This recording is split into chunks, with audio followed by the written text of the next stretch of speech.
generation is being represented in these two teams. So the first band coming through is going to be Ying. We are back with the cheers. They followed us from Berlin. They followed us with, yeah.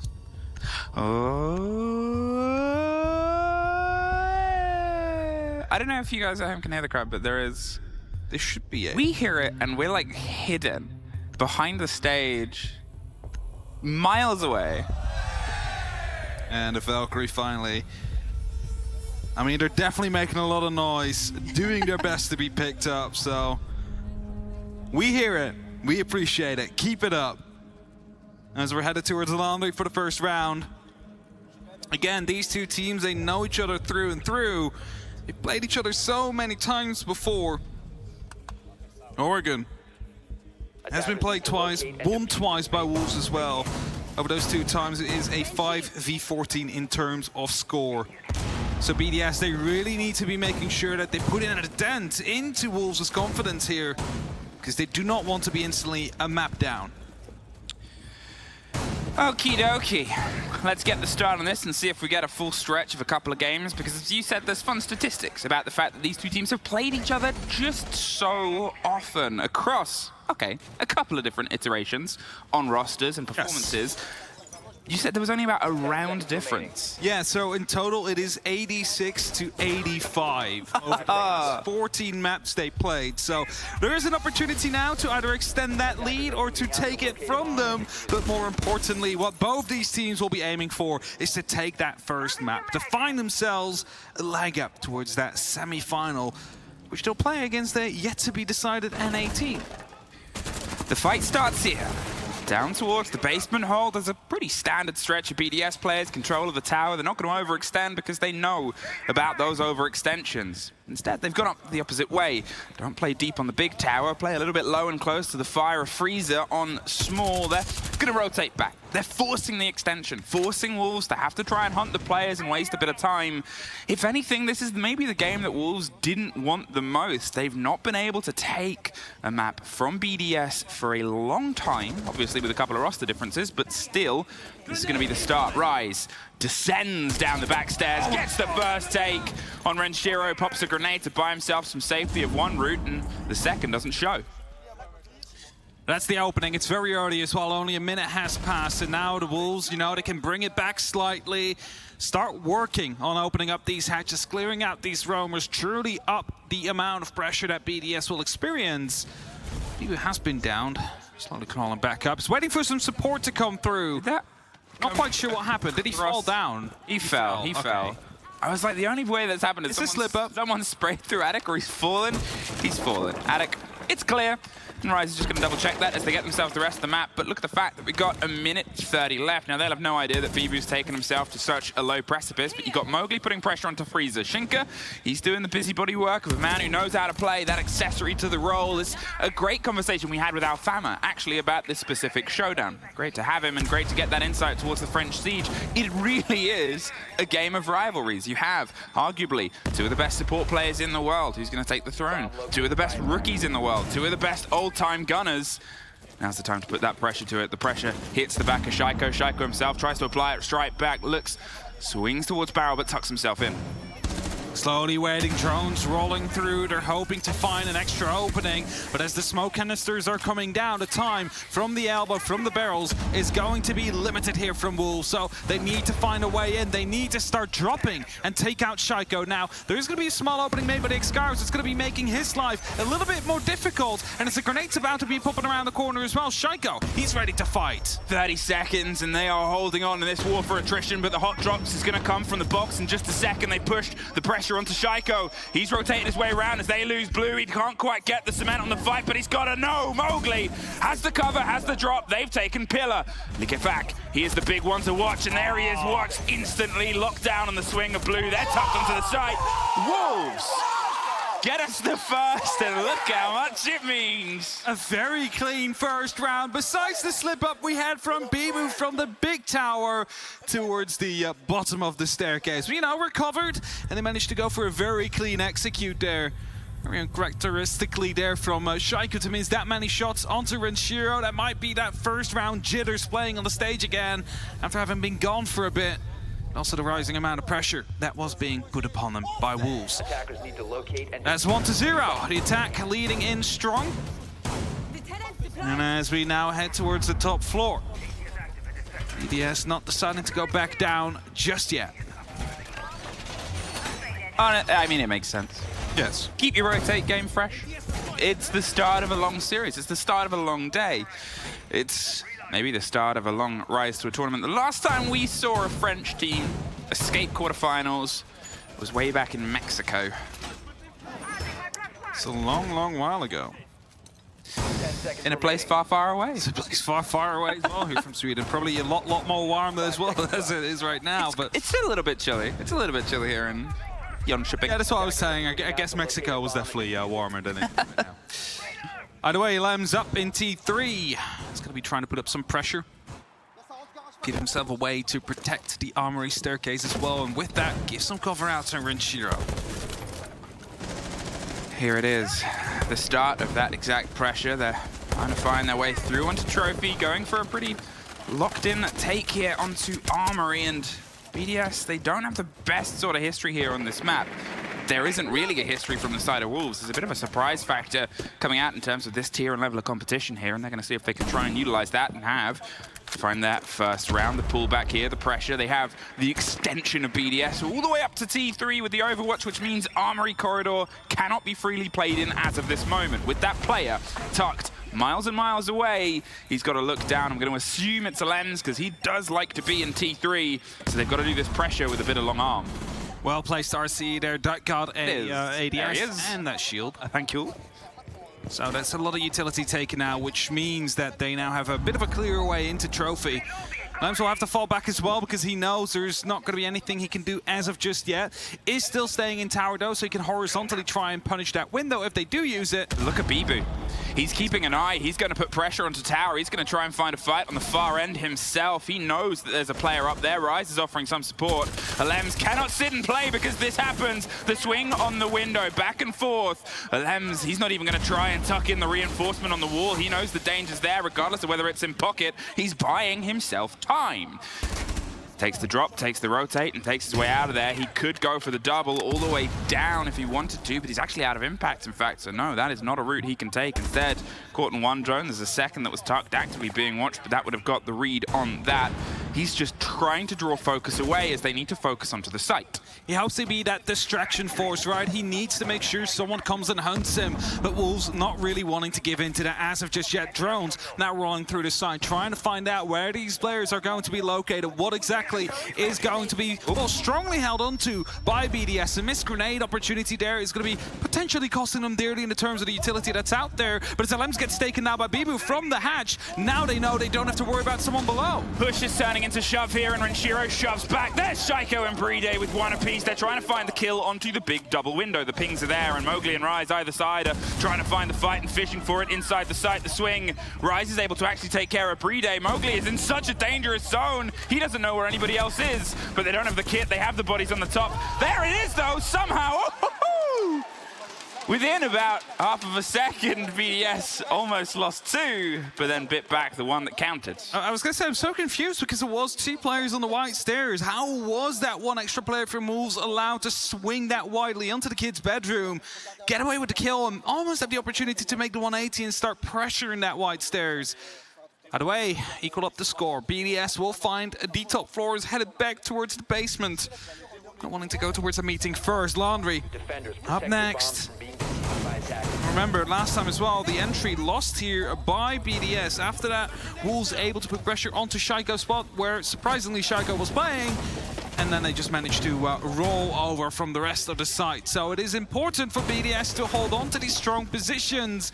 Do not lose that early fight, and make sure you fight back a little bit earlier. Back on to Laundry for the second wash cycle and see if you can really get those stains out in a hole that did not quite connect here. It was a push that lost an early body, with just a bit of a broad swing onto the bottom of tower, and then hesitated, waited, but things manipulated the play space and actually made the push sort of come to a shove at 40 seconds. Hey, Rise, what are you doing?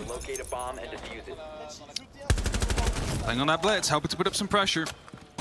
I just see a blitz and I'm like, I see a blitz on this site and I look for a gun 6 and a Finker and assume a rush. The other bits aren't there, so it's not going to happen.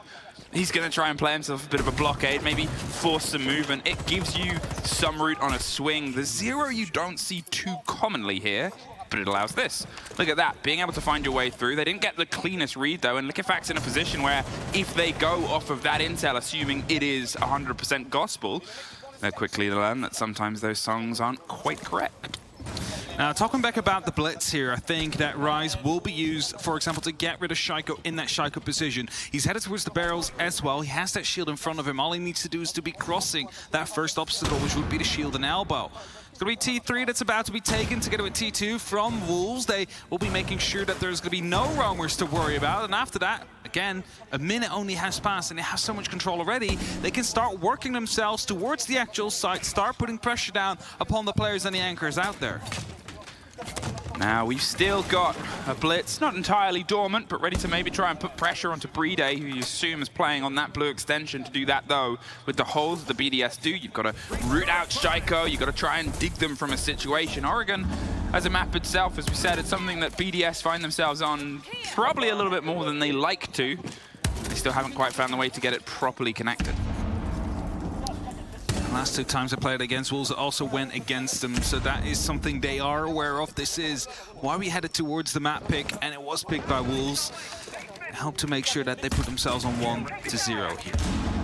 Impact's being used there, hoping to get rid of it. That is going to be a grenade used, actually, to get rid of the barricade. Potentially other pieces of utility around. And look at that Rise, he's starting to eye up. They want to go forward, but the cover needs to be there. And I think he's headed toward elbow as Mowgli's covering back. And that's why he's played himself so far back. He doesn't want to give away the distinctive sound of a man that goes ka-chunk, ka-chunk, ka-chunk as it rolls all the way through onto the station of the site. There is the movement. There's the play on the grenade. Right all the way deep in the site. Shaiko wins out, though. Suddenly, he is in absolute no man's land. Liquefac and P4 and Liquefac again over the back end. They're able to lock it out. The blitz is entirely lost. Offers some support round onto the Shaiko swing. 37 seconds. And there's a shotgun tucked on a corner. It's a pretty tough fight for anyone to take. He's behind you! Liquefac's able to find his third there. P4 knows where he is. Gets almost a freebie down to the corridor. Hopes that they swing back round. He's low. He's slow. He's all around. Yes, by then contact there in the end. They knew exactly they had to push them. They managed to hold off. But we have to mention that basement, it is tough to attack. It is tough to break through. It's just portrayed there. They hoped that the cover was strong enough. They hoped that they were able to find Shaiko as the blitz ran in as a bit of a distraction move, whilst also clearing out the smoke player, of course, but didn't quite work out. Now, still under attack, still 3 more opportunities to pick up rounds, but it is BDS that is leading. Was probably not too happy with that, but they also know it's by no means lost yet. One of those things that you can sort of compare when you have a team at this point after escaping groups and a team of how they got there is generally how the performances of the teams have changed. Obviously, your stats will generally be a little bit better from the league play to get you here because theoretically you're up against easier opponents. You beat the teams to get the seat on the plane. Now you got to beat all the teams that also did the same in their region. However, one of the biggest differences that we've seen from the side of BDS is Shaiko. He's got a negative KD, which is a really rare statement to make about a player of his caliber. He's -4 at the start of this play day. He was +16 to get them on the back. That sort of duo of him and Liquefac was a big drive. Alems has stepped up massively in that position, but if Shaiko finds a way to activate throughout this series, it's something to keep an eye on. It's kind of what you want to see from a team as well, though, right? I mean, Shaiko has been a name we've been shouting for ages, but it cannot always just be him. The rest of the team needs to be there as well. And back, you know, early iterations of BDS, we saw Shaiko not perform, team wasn't quite there. That has fixed itself over the last iteration, especially Liquefac joining the fray.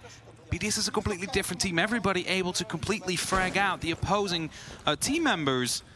And that's kind of what makes them a dangerous team. On the other hand, we have Wolves, where also everybody's able to show up when they need to.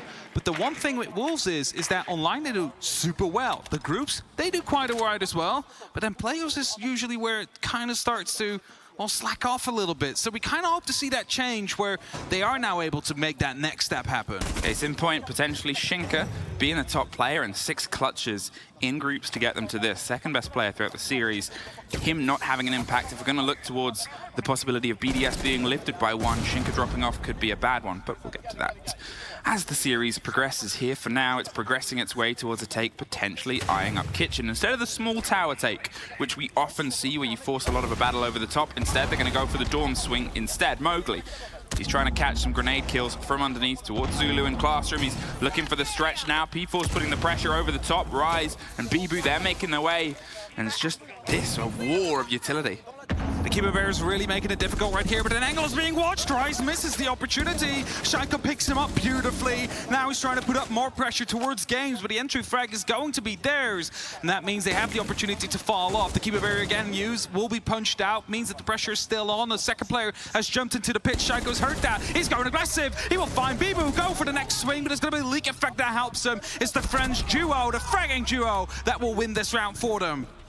Well, Shinka, maybe I shouldn't have spoke. Now you have all the pressure for the biggest clutch you would have pulled off this whole tournament versus a player that's just got a double kill who I said we want to see activate. There's a third for him, as if the point needed the punctuation of action.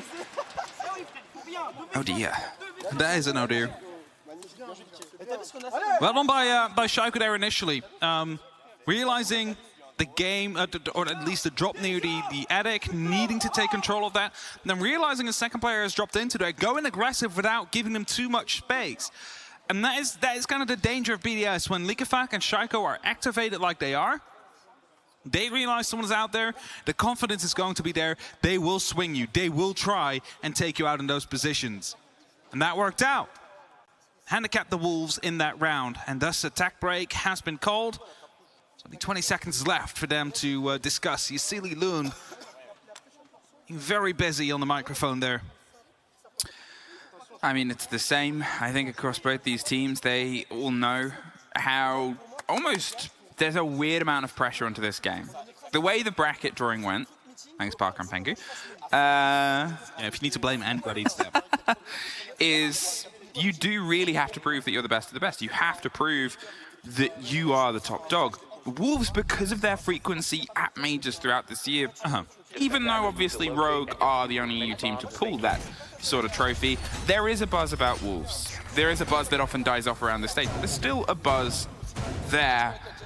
They're up against a team that was one of the teams that did beat them, handed them one of their 2 losses, pushed them into a situation, you know, where they weren't quite able to come into this with the same sort of unbeaten vigor that they had before.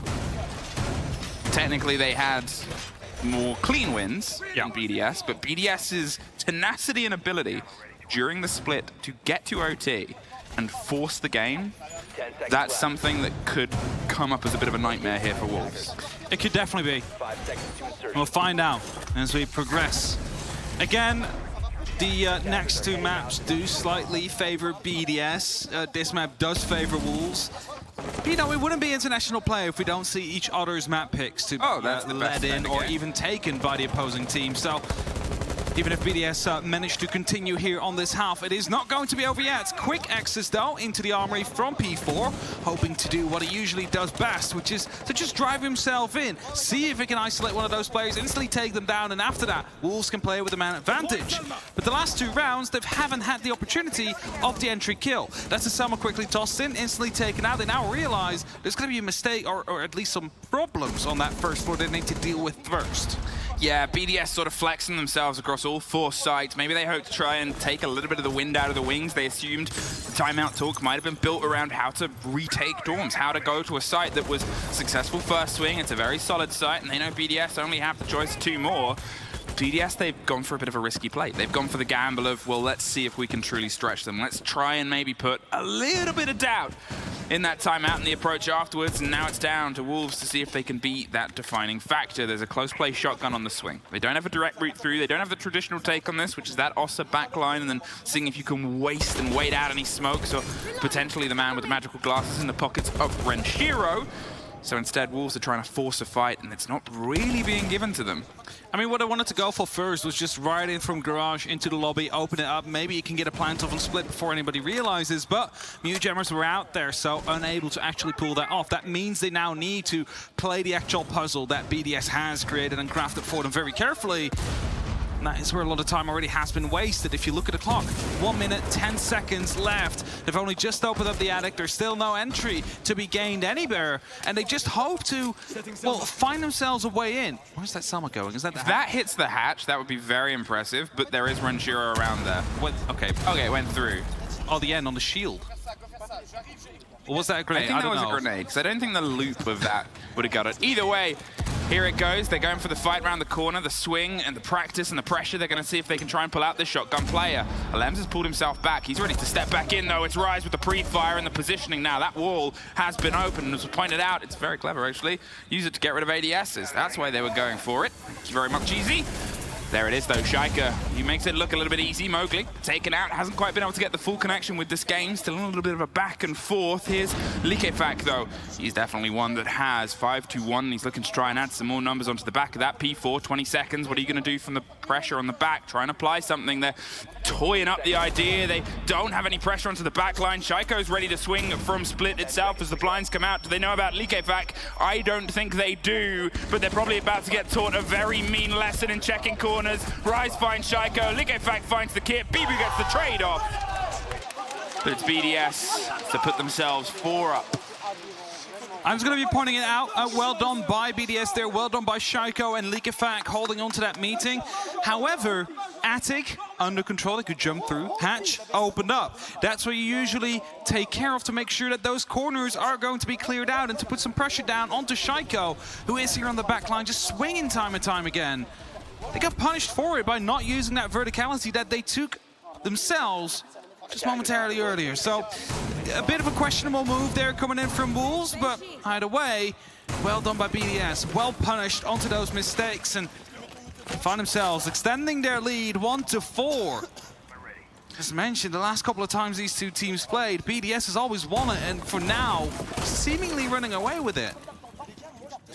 It's Wolves have a caution to their game. They're sort of struggling to get the true connection, whether it's the weight of being in a position they know has often gone away from them, whether it's the game being played against them by BDS, whether it's some of the sparking to life for some of these players that, to be honest, if we talk about how this pressure might impact Wolves, it's almost the opposite side for BDS. A couple of their big names struggled to get in. They only really made it here because of 2 rounds that were taken by another team in a showdown.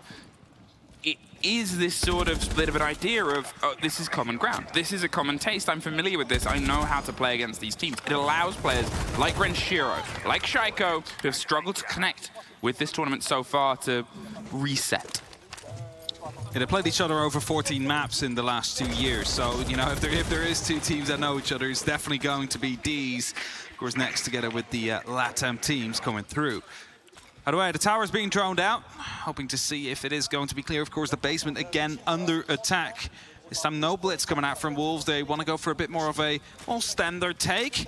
So the 0 coming out, I think that might be useful for potential flame camps to be set up as well when they are actually working on opening up these hatches, for example. Actually be able to get a zap or 2 off as well, maybe Falcon canisters or other piece of utility as Rise. Challenging the pillar, but not quite finding anything just yet. Yeah, there's still a familiar hold here. The position to BDS don't change too much. And, well, for that and the side of Wolves, they're not going to go for the change take they had the second time round. Mowgli's still watching onto Freezer. They've had some attention paid here towards Laundry. BDS don't really like to swing out on this map. They sort of say, well, we've got the hold, we've got the handle, we've got that sort of rotation from Shaiko possibly, and we can try and pull ourselves back to Freezer if we need to. They're happy to trust what they have. Here's where the difference might be made. They're sort of trying to bait the swing and saying, come on, try and take them off. There's at least one that gets caught out. 2, but now that still makes it a bit awkward for Shaiko. Yeah, they can now bounce a grenade through or any other piece of utility like flashbangs, which will desperately blind him and allow the players on the staircase to actually start pushing him. Shaiko's feeling the pressure as well. There's 2 players in barrels, 2 on the back stairs, and 1 is eyeing up the hatch drop, so surely within seconds now the execute is coming through. That's it, the swing goes out onto barrel. Shaiko gets one just before he sees nothing. Rise with a pre-spay, but it's round the back, and Renshiro gets 2. Shaiko gets his second. Bibu finds 1, but he's got a lot ahead of him to get the rest of this round, and they have rotated close. There's the first fight, the smoke canister. It's a Lems, though. And BDS sit 5-1 up after the first half of Wolves' map. The aggression coming out there as soon as they realized, okay, there is going to be that small gap in the Shaiko corner now. Flashbangs will start to come through. And as soon as they do, Shaiko knew he would be screwed because they would be coming down from the hatch drop, they would be coming down from the stairs and from the barrels all at the same time. So he made a decision, an executive decision. And he's like, you know what? I'll just swing into barrels. I'll just make sure that those players are not going to be able to push me. I suddenly have an extra wall between myself and the other couple of players that might be trying to hunt me down. And you find yourself in a 1-5 lead as BDS suddenly over Wolves, who picked this map with the knowledge that, historically speaking, they are quite good on this versus BDS. Now they're trailing by a massive amount. Over to the defense they go. They will be headed towards the basement themselves, hoping to turn the tide here and start the comeback. They really have no other option. They've got to try and take as much as possible before BDS even have a whiff of a round here. They want to see if they can try and force it to OD. Obviously, for the record, in the recent sprint, BDS has generally been able to take care of Wolves, even when there was 1 difference, maybe 2, depending on how far you decide to keep your records. It was an OT game. It was a stretch and a stress, and you know, Wolves have bit back from behind before. It's just tough when you only have the game ahead of you. Alems, he's set up potentially to get a bit of a drive here towards the top of T3. He knows that a player might be around there though, and as soon as he gets a whiff of P4, I think he's going to opt not to go for it. There's P4 with the fight, and you assume you're not going to hear the zip up from Alems anytime soon. Yeah, he needs a bit of support before he decides to head up towards Tower 3, or at least have the information that the current Wolves players are not going to be out there able to challenge him. Actually just goes for it, realizes they are downstairs. Now he's going to be able to put up the pressure truly upon these players that are at the bottom of the tower. Also the attic, if anybody chooses to go there. Yeah, not sure if he got a call just on the perfect timing there of when the players came down or not, but either way, it worked very much in his favor. From the second they're on the swing to going all the way back up, Likafat, he has some pressure put on him, and there's the drop of the Razor Bloom. Doesn't quite get him through. They're on the hunt for these loose players. And the reveal will still say, well, they're kind of around the place you thought they were. It does give away a lot of that utility they'd put. The very far extent of those mirror windows, the sort of exploration of the rest of the map is cut away quite quickly. Likafac's just going to dig his way through here, but with the open hatches now, they're around the same pace as what was put on them before, with what seems like all of the players shepherded downstairs. There was quite a bit of a mid-floor roam, as you just saw, and normally that does waste quite a lot of time. I mean, it's 1 minute 20 left now compared to 2 minutes that Wolves had earlier. However, hatches have been opened up for them already, so they do not need to open each and every single one of them, just the other 2 on the map. And that basically leaves them in the same place as they were before. Nothing really lost, nothing gained. I mean, some mirror windows already out of play because they were on that middle floor, so less utility eventually to worry about here for BDS.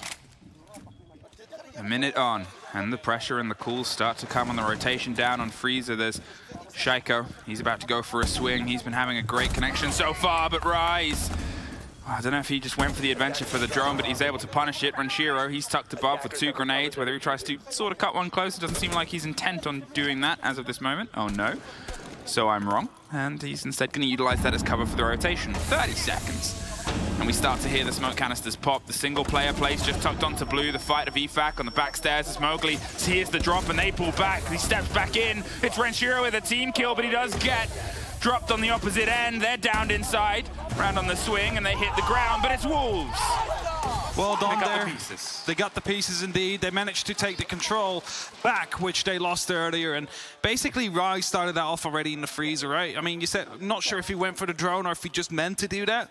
Maybe that's the bit of aggression they needed to lean back into that fight. Do not give them everything for free. See if you can maybe make life difficult a bit. And that gives them that second round. Now, round differential isn't anything anymore in playoffs. It is literally going to be map losts or won. If you lose 2, you will be out. It doesn't matter if it is a 2-7 or if it's a 7-8 loss. It's all treated the same here now. That is how it works. Yes. So there's also no points made for 6. Uh-huh. You know, I'm just saying, like, it's a different kind of mental that you now have, because there is no, there's always the next game. Because if you lose, there is no more next game. Up to the top floor. Wolves continuing the rotation because they will be forced to, not because they had no choice. 10 seconds to go. And as they push in, that shield on the attic, that is going to be aimed towards the armory hallway and staircase. So I think that's where they hope BDS will be attacking from, because you have that little bit of extra security out there, which makes it more difficult. And it's in such a position where you cannot really get a grenade through easily either. So it requires a bit of coordination for BDS to clear that out. So maybe they hope to force him to go for a different approach that way. BDS, they were quite quick on their close down in terms of, as we said, shepherding and forcing the players. It's a little bit of a different story now because, well, there's technically more to clear, there's more to bite back, and there's more of a reason for Wolves to try and bite back and keep the pressure further and further out. You can see Bibu was doing just that, slips his way past as BDS go for a steady clear across small tower. We once again saw Alem's eyeing up the top of big tower as well. The position, as I said, on defense he loves to play. He's going to see if he can try and prove that on the other side. Kitchen is being droned out. The pressure here is about to hit server, but the hatch is open. If nobody's there to catch P4, he should be able to get a free rotate as this starts to explode underneath the feet of the players. Second grenade to be used, waiting for some good pings to come in, realizes, hey, the hatch is open, I can just arc it in that way, don't have to bounce back off the floorboards. That goes through, but explodes a bit too early. Yeah, a bit too sharp there, and you can see a little bit of a panic movement of the player inside. As I said, this is where they take the drop. Goodbye P4. They didn't have anyone in the position, but they do force this, the fight all the way up to the top of white. They're hitting the Banshee, there'll be the call, and there's a strike right back. The grenade goes, and so does Alems. He's in, he's swinging, and he pulls out the gun just in time. P4 gets one off the back of it. P4 finds a second. Shaiko's on the ground. There's a third for P4. There is one more for Bibu. Breeday, he's looking for the fight. He can't find the angle, gets the freebie fighting his way out, but the reveal is he's now outside of the site, and the remaining 3 Wolves players, they're tucked in, watching. They know exactly where he is, where he's been, and what he's got to do, and that is that unfortunate situation of clutch. Now, Breeday, we've seen him in many, many clutch situations before, and he's about to find a first, but doesn't quite commit to it. The challenge is coming through. Pre-fires as well from the defenders. They are just trying to stall time with everything they have. Now playing on contact of each other, Breeday runs through. It's going to get flanked, doesn't hit the shot. Rice will find him, and that puts us up to 5-3. Wolves climbing back into the game here, realizing this is their map. They've chosen this for a reason. It's one of the things that, you know, you want to look back and see a little bit later on is just how that triple kill came about. Was it the drop down the hatch, the rotate round on the back end, a strike maybe around Zulu where they didn't expect it? Or a combination from multiple different factors. I mean, Shaiko went down first on his attempted take towards the white stairs, and it was the last to be put down. He was the last to be put down, that's for sure. Then at the same time, you have the rappel in from Alems, which definitely caused some chaos. So there was really fights going on everywhere at the side at once. I think it was. Yeah, the loop around indeed. The loop around. I did a physical gesture, which you can't see. Yeah, so I'll translate it to words. Yeah. Right. Wolves. This is the hardest one. As we said at the start of this half, being 5-1 down on a map like Oregon, it's going to be the tertiary sites. These are going to be the make or break ones that sort of pull things away. BDS were technically successful. Okay, they played all 4. It's hard to sort of dictate which one is, and they lost their very open opener. But then since then took it back a couple more times. So you have that sort of room of growth. Here though, if you take the first 2, this is where you sort of, whether you want to or not, have expectations.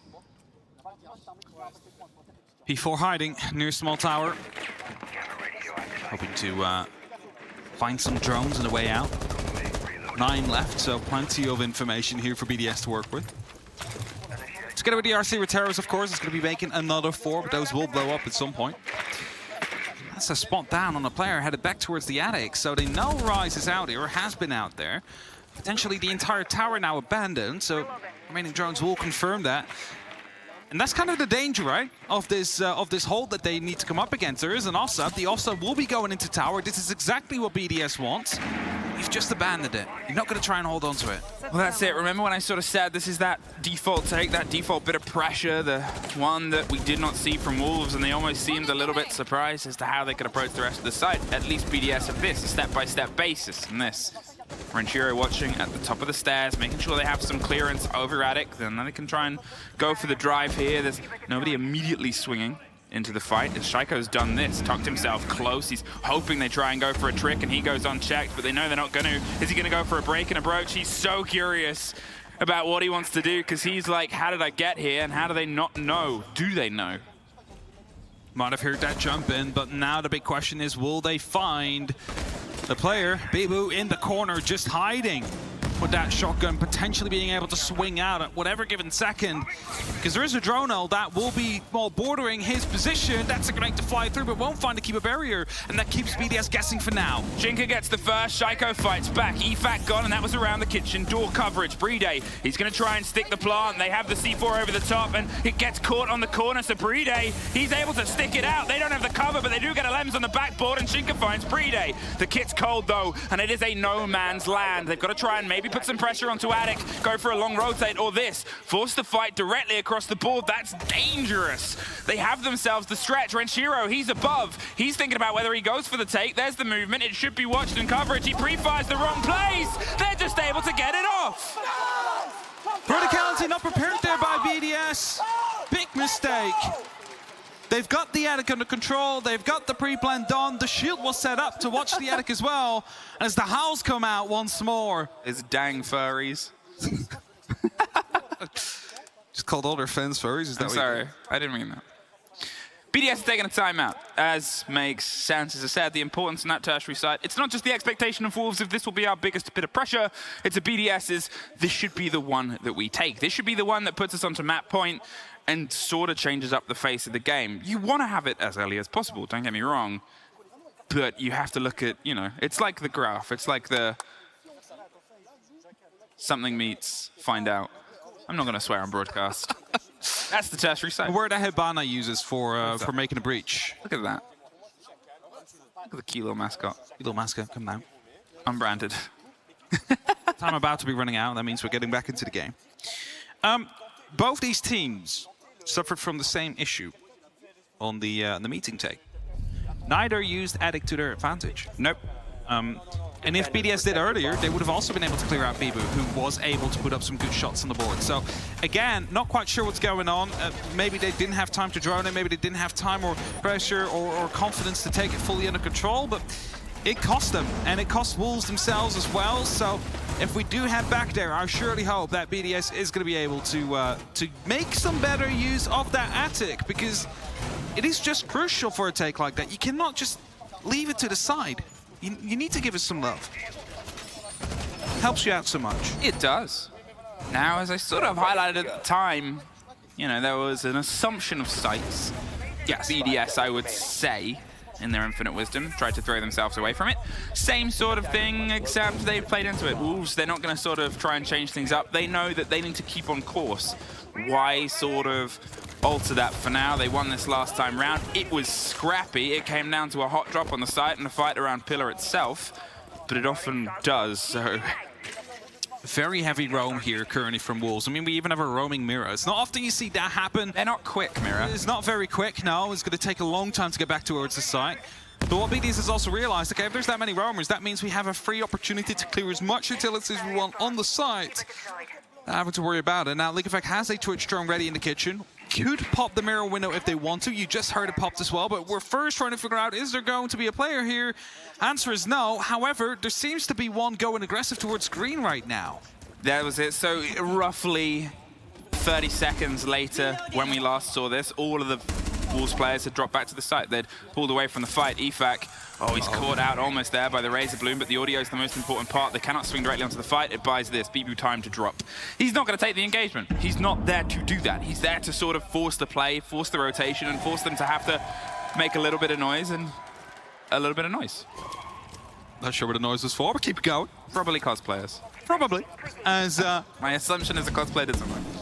Shaka pushing through, hoping to take control of Freezer. The drone will give away the information of Rise this time. Rise probably will not be swinging as aggressively as he did before. Found a kill. There you have it. The grenade comes in, finds him, puts BDS up one leg ahead as they are about to reach match point. Puts a lot of pressure onto Freezer because it also puts a lot of pressure onto Pillar. They now don't have a proper true rotate out of there. P4, you got to get a little bit of a shift on. They're watching though. Still played, still in place. Lems is holding it as a very tight angle. They would have heard the drop of the mirror at 1 speed making that movement. Well, look at the movement down in Freezer. It's Shaiko. He's trying to drive it, and as I said, Pillar's such a dangerous place. EFAC suffers next, but they're inside the site. Lems gets the spray run. Shiro and Shaiko and EFAC rounded out. And all across the board, BDS, they dug themselves in, drove to the site, and drive themselves on to potential points. Flawless round coming through. And that is going to be painful for Wolves, especially as they managed to hold on to it on that very first go. And again, there was a very heavy roam up on that middle floor, even all the way up on the top, but not maybe giving themselves enough opportunities to get back out. Not quite sure. A lot of the utility taken out. Rise by that grenade and Freezer. That starts to add up altogether. And we know about BDS, even when they don't win tactically, which they did here, they just pull that trigger. They just go for it. They just manage to make it stick. And if they win tactically and they still pull that trigger the same way, there's no way you're going to be winning that round. Did you see the music? No, I didn't hear music. Oh, okay. So I look very confused. I'm like, I look very confused. I guess if streamed in here, I'm not going to sound as crazy as I felt. Maybe I'm just deaf. It could also be the case. Maybe. Maybe I just love the siege sounds so much. Okay. Now we're on map point. Now we're on that precious situation. Wolves technically have every single site open to them apart from meeting, but that is, you know, unlikely to be the one that they entirely drive themselves to. Dorms is the follow-up if they want to, and they're successful here. They can go back down underneath. Whether they do or not is down to them. Wolves, as you said, they went for a wider play. They went for a wider extension. BDS knew that. They picked up on it, and they put the pressure back in. Here, I guess they'll see if they can try and maybe close down a little bit more. Lems is ripped and ready to go. There's currently a drone working its way around from EFAC. Rise is tucked. He's maybe hoping for an engagement. The play's on the far end. They're sort of getting the full test. It's a very noisy zip up. There's the play. There's the blinds. They think he's on the second story. He moves in on the back of it. Just gets caught out by that. The flash, they're over the top. They're looking for the prey. He cannot get through. Whether he was still blinded or not, either way, Lems gets an easy pickup. Shaiko, he's knocking on the door. He's slipped his way through right up against Trophy. They've got the pings down towards Mowgli as well inside. The Bulletproof is going to make sure Mowgli's a little bit safe with some of the coverage that might come across. Suna can set themselves up a crossfire towards the pit, which means that it's going to be very difficult for the remaining defenders to hold on to the bedroom side, because the tower has fallen. That is under control. In the meantime, you see Shaiko taking games as well. That's the pickup onto Mowgli. Brings them to a 3-on-5 situation. BDS, they have the opportunity, they have the resources to lock this off right now, and they're making sure they're getting themselves in the best position to do so. I mean, it has been so sharp this round from BDS. They knew when they wanted to put engagement. You can almost hear the countdown towards the actual fight itself from their side. They have the control with the E1Ds, EFAC offering that support, but look at this, P4. What is he tempted by here? There is no claymores on the boards. There's nothing that's going to directly stop a jump out, but there may be somebody watching. That's always the worry. He needs to do it sooner rather than later. Shinka's finding a fight itself. They're waiting for the call that somebody's out there. You don't want to just throw the game away, and they're tucked really far around the corner. No reveal, but there's the reveal. EFAC takes the head off, pre-fires the rotation, but P4 pings one right back, buys some space, but they now know he is in Narnia. He needs to rotate towards the site as Bibu gets one, waits for the second follow-up, but the kit's being planted by Brede, and there's the catch on the far end. The spray just connects loose, but in a post-plant, and they know where he is and how he's locked out. He was trying to get a little lucky escape route catch. He's going to break himself a whip, but it is leading nowhere. BDS take Wolves' map the first, and only one separates them from the semis. Painful last round there for Wolves. I mean, Rise, he tried to hold on to the tower for as long as possible. Got flashbanged out, knew people were about to be swinging in, hoped to find a kill before he died, but instead it